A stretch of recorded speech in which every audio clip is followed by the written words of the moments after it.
Welcome back. Stasa23 here, back again with some knife therapy. And today's knife is the SK Blades Gray Ghost. And SK Blades stands for Silver Knight Blades. Go check them out on Instagram. If you were ever in the market to get one of your favorite buck models, say the 110, the Ranger, the Buck Marksman, and several other ones, SK Blades does exclusives to certain buck models are the most popular, and this is one of his exclusives to the Buck Marksman. And being that there were several reviews of the Marksman out there, I decided to do a long-term review of this one. Carried it, used it a bunch, and I really want to see, what it offered over the previous model that I had that just didn't make the cut for me for several reasons. This model is out of stock. I think I read on his Instagram that it'll be coming back in stock at the end of March. If I'm not, just check his Instagram. He says it. This guy right here comes in $124. The original version came in at $114. So we're going to touch on a little bit of, what both models had to offer and what I liked about one and what I didn't like about the other. Let's get some specs out of the way. You have an 8 1/4 inch long blade, so full size EDC, 3.5 inch blade. You have a handle grip area of 3 3/4 inches, and the width is 1.32 inches, and your thickness is pretty thin at 0.47, so just a little bit below the average of 0.5. I like that a good bit. Your stock is 0.116, so definitely not super stout stock. Another thing that I enjoy seeing.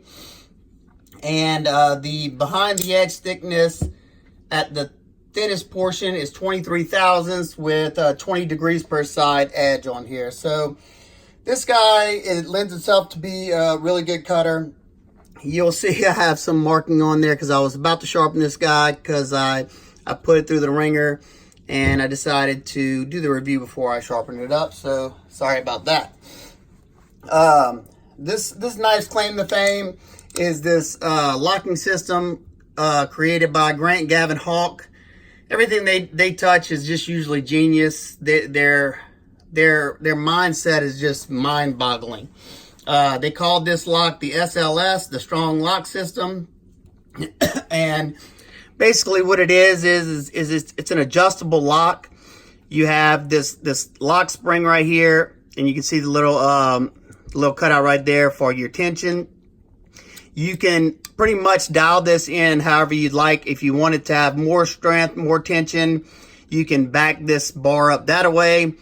Or if you're starting to get lock rock, you can also back the bar up that way by loosening these two screws. And then it comes with a small Allen screw right there, and it allows you to dial that action in.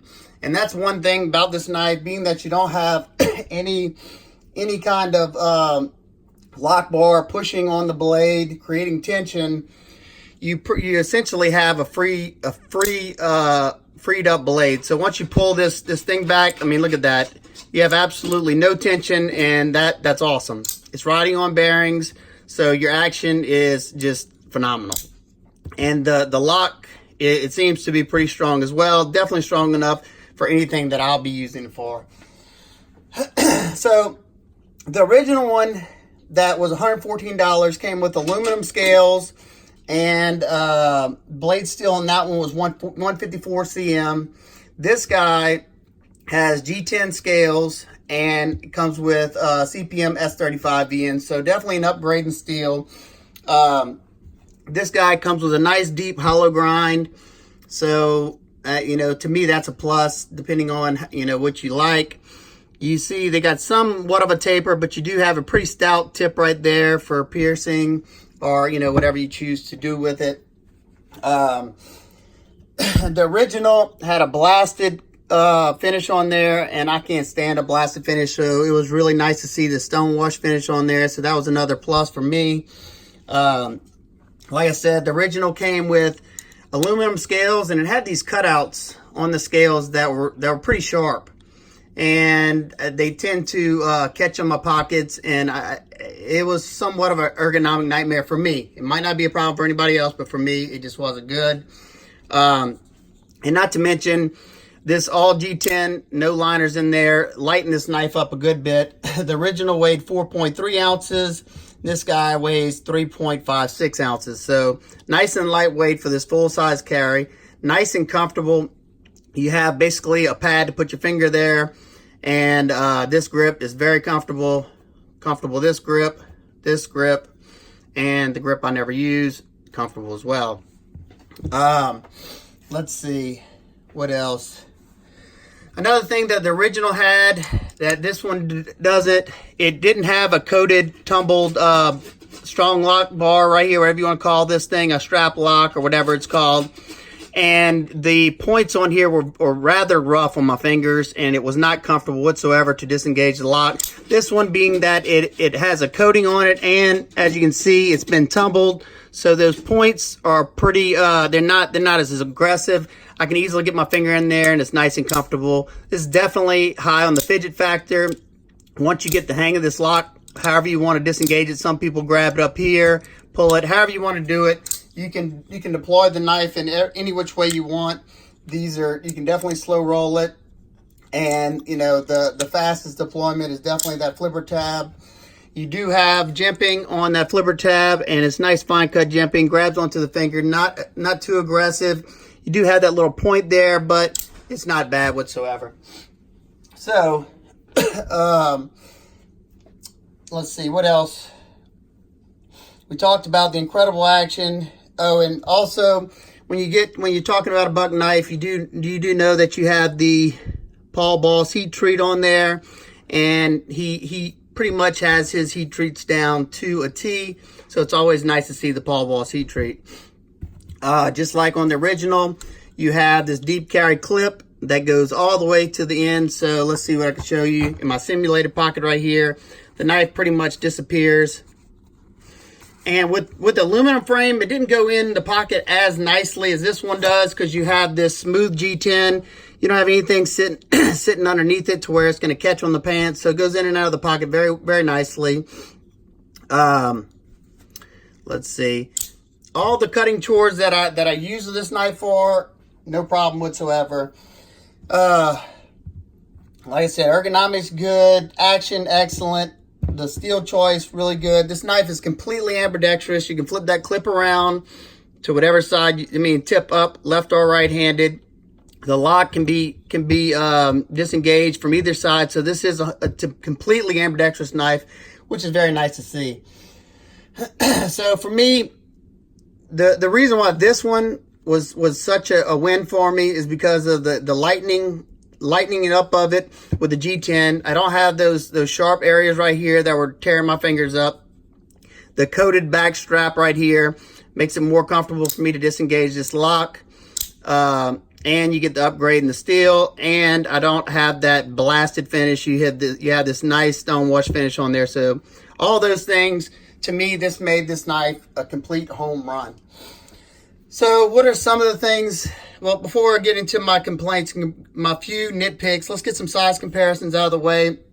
First, the Spyderco Kapara. These two are pretty much identical in size, length, and everything. Sorry about the dog. He's gonna go crazy.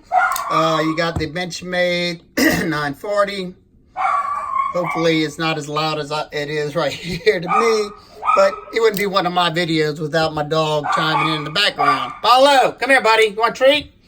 So yeah, I gotta beg him. So the Kapara is the closest size of all the knives that I've shown. And let's get one more out of the way. The Spyderco Spidey Chef. Spidey Chef is a little bit shorter, not by too much. Oh, and real quick, one more Buck.